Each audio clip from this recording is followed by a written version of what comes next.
যদি কারো এইরকম নোটিফিকেশন আসে তাহলে বুঝে নেবেন যে কোনো দেশ থেকে আপনার কোনো পোস্টে রিপোর্ট মারা হয়েছে। যেমন পাশের দেশ ইন্ডিয়া থেকে আমার একটা পোস্টে কিছুক্ষণ আগে একটা রিপোর্ট মারা হইলো, মানে এখন থেকে 30 মিনিট আগে, যদিও আমি পোস্টটা করছিলাম 52 মিনিট আগে।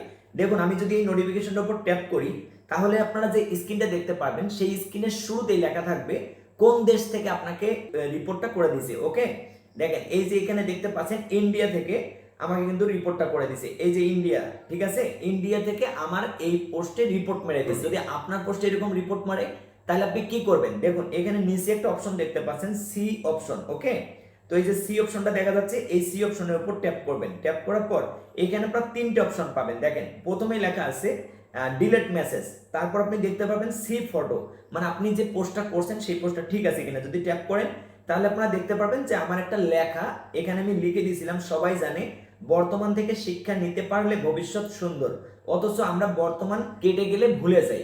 এই যে একটা সিম্পল কথা বলছি, এই কথাটার উপর কিন্তু আমার রিপোর্ট মেরে দিছে।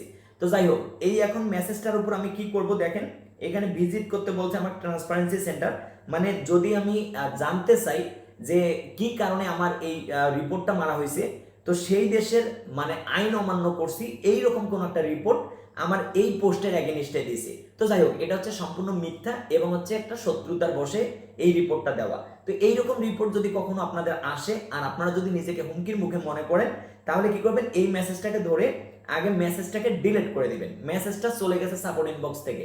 এখন যদি আপনার মনে হয়, যেমন আমি যে পোস্টটা 51 মিনিট আগে করলাম সেই পোস্টের এখন ইনসাইটটা দেখলে আমি বুঝতে পারবো যে আমার আসলে অবস্থানটা কি কি অবস্থায় আছে, তাই না। দেখুন এখানে 56 মিনিট আগে আমি একটা পোস্ট করছি যেখানে আমার রিয়াকশন পড়ছে 46টা, যদিও এই পোস্টের রিপোর্ট খাওয়ার কারণে এই রিচটা কিন্তু ডাউন করে দিছে। তাহলে আমার এখন কি করা উচিত, যে থ্রি ডটে ক্লিক করলাম, ক্লিক করার পর এই যে মুভ টু ট্রাস্ট, এই কাজটা কিন্তু এখন আমি করতে পারবো না, কেননা আমার পোস্টটা কিন্তু এখনো 1 ঘন্টা হয়নি। যখন 1 ঘন্টা ওভার হয়ে যাবে তখন আস্তে করে ধরে আমি ট্রাস্টে দিয়ে দেবো। এইভাবে কিন্তু আপনাদের ইস্যু আসলে সলিউশন নিজেই করতে পারবেন।